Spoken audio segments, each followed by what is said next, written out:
All the Young Dudes by MsKingBean89. Chapter 18, First Year, Revision. Time seemed to speed up after Remus's birthday. The days lengthened and spring rushed into the castle, flooding it with sunlight and fresh air after the long winter. Exams loomed, and Remus finally got over his anxiety about reading in public, spending more and more time in the library. Instead of planning new schemes and pranks, the Marauders found their evenings devoted to practicing spells and quizzing each other on potion ingredients. Sirius and James took the exams very seriously. It was a competition to them. Though they both would have denied it vehemently, Remus suspected that they had both a desire to defend their pure blood honour. It was too ingrained as an attitude throughout the school, even amongst the teachers. It didn't bother Remus. Even if he wasn't getting top marks and everything, he was still doing better than he ever had before. He was actually glad that he had no family to pressure him. The pressure on Peter was all too evident. He wasn't a bad student by any means. In biology and astronomy, he even flourished, often beating James.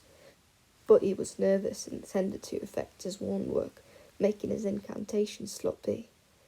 Peter didn't talk about his family very much, but he received a lot of letters from them, and Remus noticed that James was very careful around the subject. "How much do we need to pass the year?" the round-faced boy would ask desperately at least 4 times a day. "Peter, calm down," James would soothe. "You're gonna be fine. You know all the theory backwards now. You're just putting it into practice." "I don't blame him for being a bit twitchy," Sirius whispered to Remus when the other two were out of earshot. "There have been at least 12 squibs in the Pettigrew family, and that's just this century." "Squibs?" "Non-magical wizards," Sirius explained patiently. "You know how Muggle families sometimes have magical kids? It works the other way too. No one likes to talk about it much. My great-great-uncle actually had this mad theory that Muggles were swapping their children with ours so they could infiltrate the wizarding world. Completely bonkers, obviously." "Right," Remus replied, hoping he sounded as if he understood everything Sirius had just said.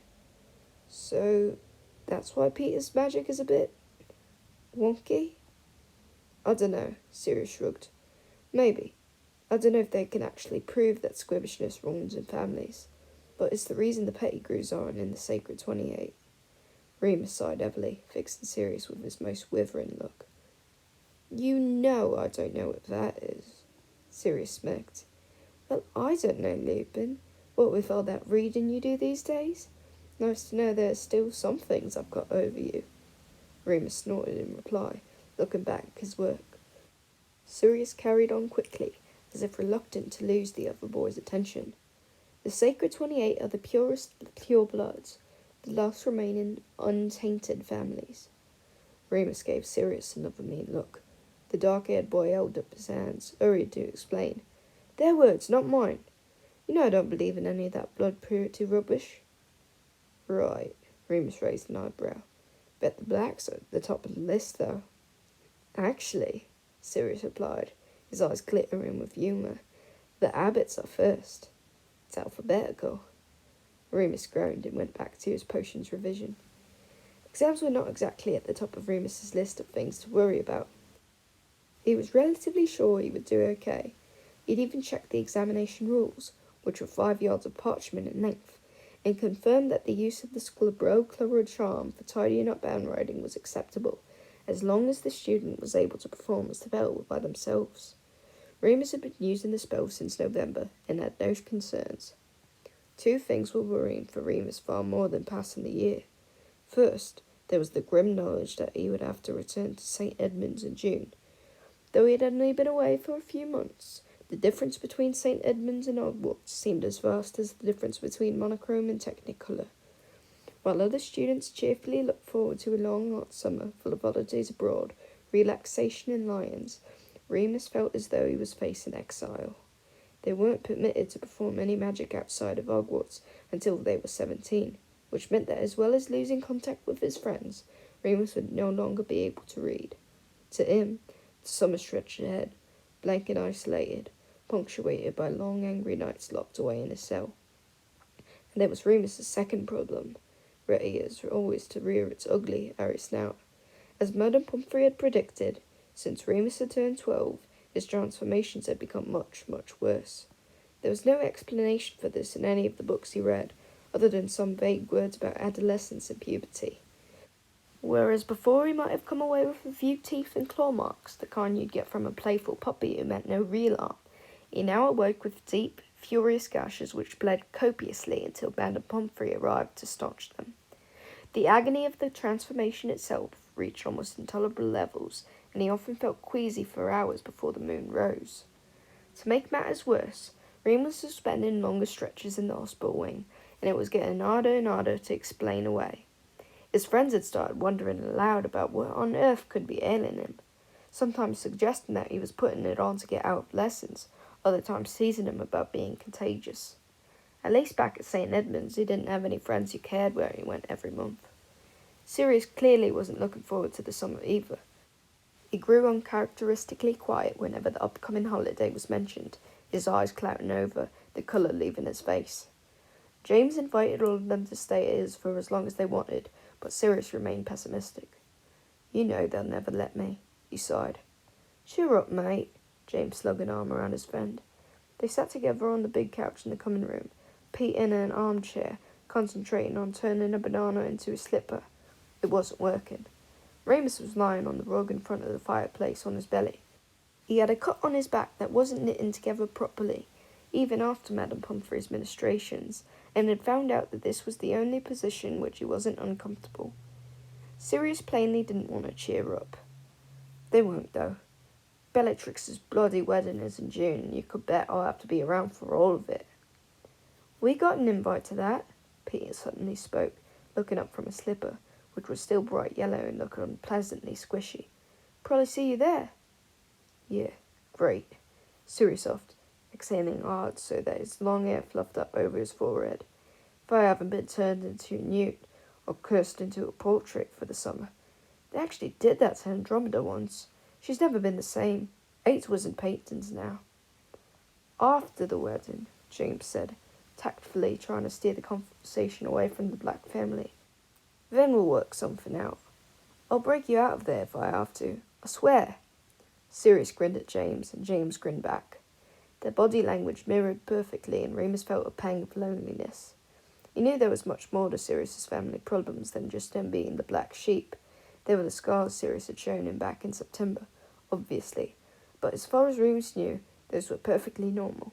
Matron beat him if he acted up, and he'd often got the cane from his Muggle teachers. There was no reason for him to suspect that Sirius's own life was out of the ordinary. James obviously knew a lot more about it. Remus could tell, because it was the one thing Potter never teased Sirius about. Family. They talked a lot at night, the pair of them. Remus had heard Sirius crying more than once. It made him want to cast a silencing spell of his own. He hated the sound of tears and rarely cried. "You too, Lupin," James was saying. "Hmm?" Remus lifted his head from his thoughts. He arched his back carefully and tried not to grimace when the pain split his back like a bolt of lightning. "You should come and stay over for the summer. We've got lots of room and Mum doesn't mind." "Can't." Remus shook his head, looking back down at his book. His back was on fire. "Matron won't let me. Legal guardian stuff. Muggle law." "There'll be a way around it," James replied confidently. "Both of you are coming, right? I am making it happen." Remus smiled, but he knew there was nothing James could do. The full moons were due at the end of each month, as they always were, and there wasn't enough of a window even for a week at the end of the summer. Besides, Matron really wouldn't let him. "I think I've done it," Peter gasped, suddenly holding his bright yellow slipper aloft. "Well done, Pete," Sirius said dully. "Try it on to see if it fits." Remus sat up, his back now very painful indeed. As he straightened, he felt a warm sliver of blood run down his spine and soak into the waistband of his trousers. Alarmed, he stood up quickly. "Ugh!" Peter yelped, withdrawing his bare foot from the slipper, covered in sticky banana slime. James burst out laughing, his glasses falling askew. "He was joking, Pete. You've got to stop doing stuff just because we tell you to." "You okay, Lupin?" Sirius looked up, suddenly. Remus was shivering on the rug. He had to get to the hospital wing right away, but he had no idea how to explain himself. "Yeah, just Think I might go for a walk. Where? It's almost curfew. Sirius's face lit up. What are you planning? No, nothing. I just fancy... We'll come. James stood up to you. I'll get the cloak. No! Remus shouted. They all froze, even Peter, who was halfway through picking banana strings from between his toes. Remus stammered. I don't feel well. I just want to go to Madame Pomfrey, that's all. All right, mate. James held up his hands gently. Calm down. Want us to come with you anyway? I'll go, Sirius said quickly. He stood up and took Remus by the elbow, steering him towards the portrait hole before the other two could say anything. Sirius, Remus started once they were out in the empty corridor. It's all right, Lupin. I'm just walking you there. Won't get in with you or anything. Remus looked at him, confused, then nodded and started walking as quickly as his sore back would let him. He knew Sirius well enough to know that there was no change in his mind. Peter might have let his nerves get the better of him and run back. James might have respected his wishes. But Sirius always had to push it. Are you all right? Sirius asked, eyeing him. You're walking stiffly. I don't feel well, Remus repeated through gritted teeth. He hoped Sirius would just think he was angry with him and not realise that he was actually biting back a growl of pain. Okay, Sirius replied, smoothly. They continued walking in silence. When they finally reached the hospital wing, they stood outside awkwardly for a few minutes. Remus's amber eyes glaring into Sirius's cool blue stare, as if daring him to ask a question. I hope you feel better, was all Sirius said. Can we come and visit you tomorrow if you're not out? Suppose so, Remus said, warily.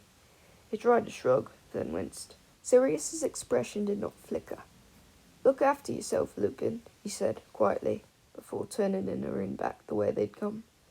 Remus watched him go until he turned the corner. He had the strangest feeling that Sirius would glance back at him before disappearing. When he didn't, Remus couldn't help but feeling strangely disappointed, though he ought to have known better. Sirius Black was never predictable. He shivered, slightly, partly because of the mounting pain and partly because of something else, then pushed open the hospital door.